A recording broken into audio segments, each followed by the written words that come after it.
You're here because you are the best of the best. High energy, positivity, optimism. Let's go.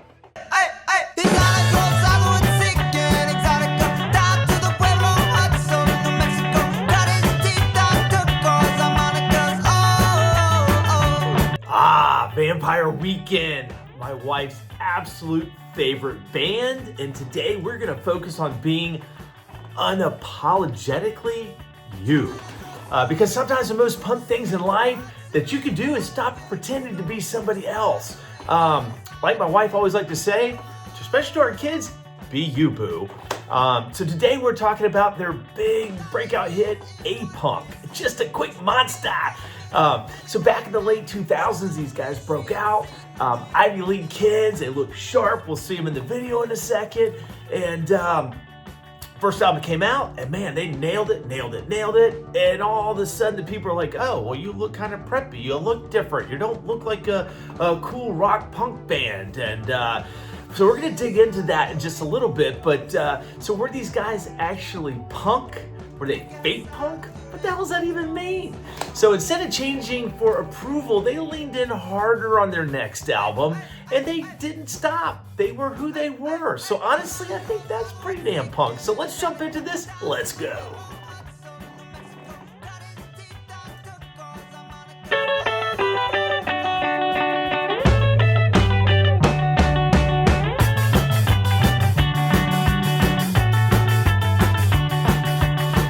Gotta love their sweaters.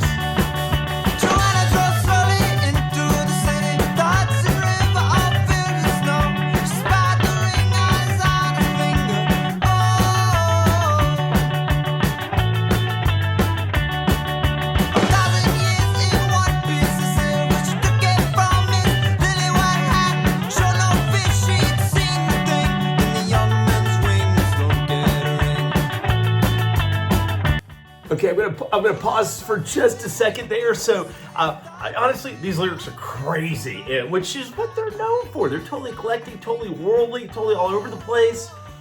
Totally have no idea what the hell they're talking about. But I'm gonna take one of the lyrics. She showed no fear. She'd seen the thing in the Youngsman's wing at the Sloan Kettering. So maybe they were kind of like thinking forward, forecasting a little bit. Maybe they knew they were gonna get a little bit of pushback on their look, but they said showed no fear before they actually got this criticism, and then they kept pushing it, and that honestly they didn't even care. And we've already talked about the band, the Killers, dug into a little bit of their history, and when they came out, they were very polished, very big sound, almost orchestral. If you've ever seen some of their videos, they're kind of, it's just like over the top, almost like an opera kind of thing. So, but both bands caught criticism early because, again, of that polished, weird kind of, it was different than whatever the scene was at the time. But they like their stuff. They're like, we're being creative. This is our music. We're going to do what we want to do. So they kept creating the music they wanted to create. They didn't chase that approval, not pretending to be somebody else, but trusting their instincts that they were creating something special. So with that said, let's keep going.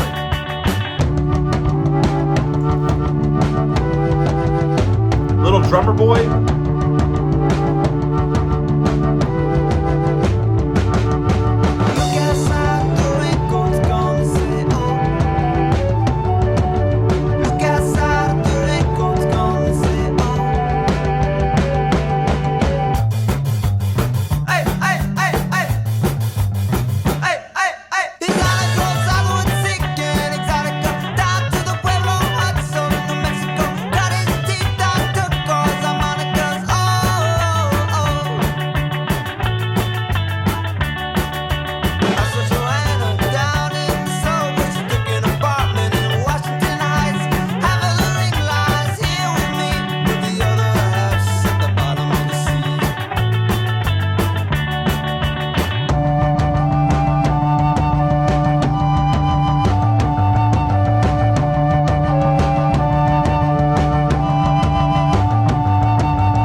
definitely under 2.5 minutes. I guess that's kind of punk in itself. They were a fast song. It's super cool. You know, they dressed in their cool like polos and all that stuff, but they were being them. So I think I had mentioned earlier that Vampire Weekend is my wife's absolute end-all favorite song. It's been quite a few years ago. I think she was just flipping through TV, watching Dave Letterman. He always has some live shows on at night, the live bands. Vampire Weekend was on it. And I don't even think it was A-Punk. It was a different song. And she's like, oh, I love this. She plugged it into her Pandora. That spun into just a million different songs, but it took her straight into that Vampire Weekend category.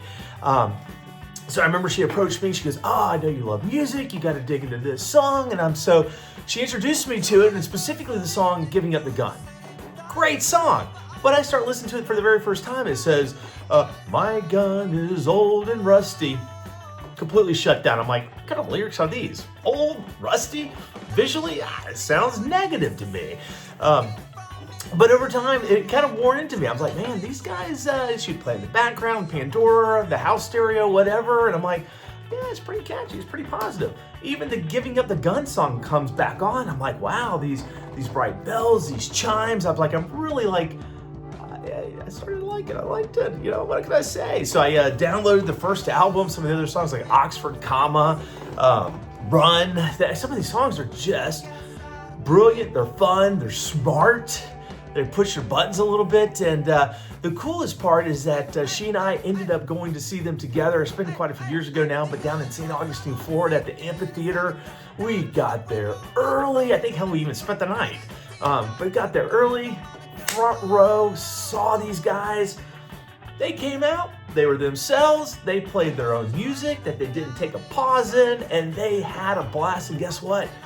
Everybody behind us had a blast too. Everybody was into it, they were jamming, and they loved it. So whatever this original criticism was, they didn't acknowledge it, they moved on past it, they created their stuff, and they have an entire audience that appreciates them for them. So I think, honestly, more people need to hear that today. Be you, boo, as my wife likes to say. You don't have to fit somebody else's mold to matter. Because being authentically you is you. And that alone is pretty rock star, it's pretty punk. So go be punk, go be you, go be the rock star you are, because you are the best. And with that said, go have a great day.